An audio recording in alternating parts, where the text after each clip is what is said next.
This is just a quick one. I'm going to Tesco. From what I've heard, it's not nice to go there now because it's one at a time, 2 metres apart or whatever from each other. And I'm not going to go into it all, but it drives me mad, honestly. And having to comply with things because you need the food is something that goes against me as well. But I'm going to have to go because we need food. I don't know how far I got with the update on what's going on here. Basically, bottom line is they've let me stay on the park, which is an absolute godsend because they can't start me in the job because there isn't one. Now, this park closed the day before I was supposed to start. So, officially, I haven't started yet. I'm not on their payroll, and I'm not a member of staff. So, by rights, they don't owe me anything because I haven't started the job. So, you don't give rights to people who are not on your payroll. So, I was at the mercy of the park and I was really, really worried because I thought, oh my God, what if they throw me off? And what if I've got nowhere? I didn't have nowhere to go with a caravan. I was absolutely terrified and I thought, oh God. And then when I saw people moving off with theirs who were workers, I started panicking and I got upset. And I thought, oh God, if they're leaving, they're going to ask me to leave. But as it happened, when I went for the meeting, they looked so lovely. And he said, look, I feel so guilty because I took you from one job to give you this one. And for that reason, I feel bad that I can't give you a job until the park reopens. Now, when it does reopen, I can just start straight away without any questions, so that's fine. But he felt really guilty, and I said, please don't feel guilty because who saw this coming? Seriously, nobody knew this was coming. There's a little robin that keeps following me. So, this is nobody's fault. That on a personal level, this isn't about me or them, or it's just this is something much bigger than us, isn't it? So everything that's happening at the moment is out of our control, and the only thing that we can do is work with what we know. And I think I know more than other people because I'm what you call a conspiracy theorist, and I do look at stuff and I could see some things happening, but you just don't know what, how, when. But anyway, all I can say is I am so grateful because I'm allowed to stay here, and I've gone and I've signed on, which they said is no problem, but it's a new claim, and apparently 500,000 people in Britain signed on within, was it 10 days or something like that? And there'll be a hell of a lot more by now because so many businesses have collapsed and, or at least temporarily anyway, and many people have lost their jobs. So what can we do about that? I do believe that I'm guided by the good on the other side, and I do believe that if I listen to that inner voice, they guide me to the right people at the right time and the right place. And I do believe I came here to be protected, and I've made a pact with them that we'll look after each other. So I will look after them as much as they're looking after me because we're in this together. And I'm just so glad that there's good people left in the world because we're seeing the ugly side of people now and the ignorant side of people who don't question anything and whatever. But anyway, one thing that has really shocked me just recently is I've been on Facebook for many years, and most of my friends are just everyday people who don't believe in anything religious or spiritual at all. They're just what you call I call them mainstream friends. So these are people who I've known growing up and family friends and things like that. So these are people who I know like them, who just think that this is it. And if you try and say something really abstract to them, like this is just an illusion, they just can't cope with it. So most people I've known in my life are like that, and I've always found it a massive struggle, and I've always said, why can't I have friends like me who I can get deep with, because I really can go deep with stuff. And just this last week, I've been getting like 50 friend requests a day from enlightened people around the world, and I'm like, and they're all on my page, because I look at their page and what they're about, and I'm like, oh my gosh, suddenly there's an influx of people coming together who are like-minded, and it's almost like this was just the right place, the right time, the right people. A lot of things are going on, and we're living in the unknown right now. Some things we can see that things are going to become much worse before they get better. But I do believe that this is like the final battle, if that makes sense. And I think, you know, I'm not religious, and I don't believe that the Bible is God's word. I believe man wrote it, but I do believe it's got truths in it as well.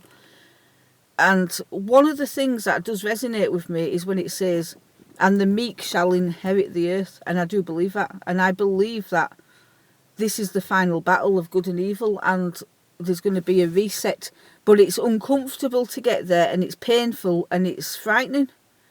And we'll all experience things in our own way, because it depends where you live, who you live with, and what your mindset is. Now, I've done a 5-year battle of homelessness and trying to find somewhere to live, and then losing it, and homeless, and I've gone through some real battles, and I've lost the plot so many times and thought, I just want to die. I've had enough of this crap and I can't take any more. But what it actually was it was like a training course to get me to here. Because right now, even though we're living in the dark times at this very moment, I don't actually feel really, really negative. And I was saying to some of my new friends who I've made have all saying the same thing, and they're all saying, don't you feel that there's an undercurrent going on of it, like almost like an excitement and a real sense of calm and peace? Even though the world feels like it's in a big battle, it feels like the war has already been won, and the good has overcome any darkness, and we're heading towards a golden time. And I think this is the last battle. I'm not scared to die. I am not, because I don't believe in death, and I'm not scared to die, because I've nearly died a couple of years ago when I got that sepsis, and I nearly died then, and I wasn't scared, and I'm not scared. I'm not. And there's definitely stuff going on here which I haven't been speaking about, but I'll just tell you one little thing about last night, which is concerning. We always go for a night walk at night, and I says to the doggies last night, let's go for a walk. And Honey Girl started licking her lips, and she sat down. Someone's just come out park and they're not allowed.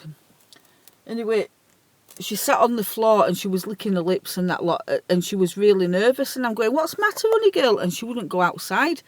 And I thought, that's strange, because normally she's straight out, you know, I want to go for a walk. Anyway, she was really anxious, and we listened to her, and we didn't know what was wrong. Eventually she came out with us, and we went for a walk, and it was very, very misty.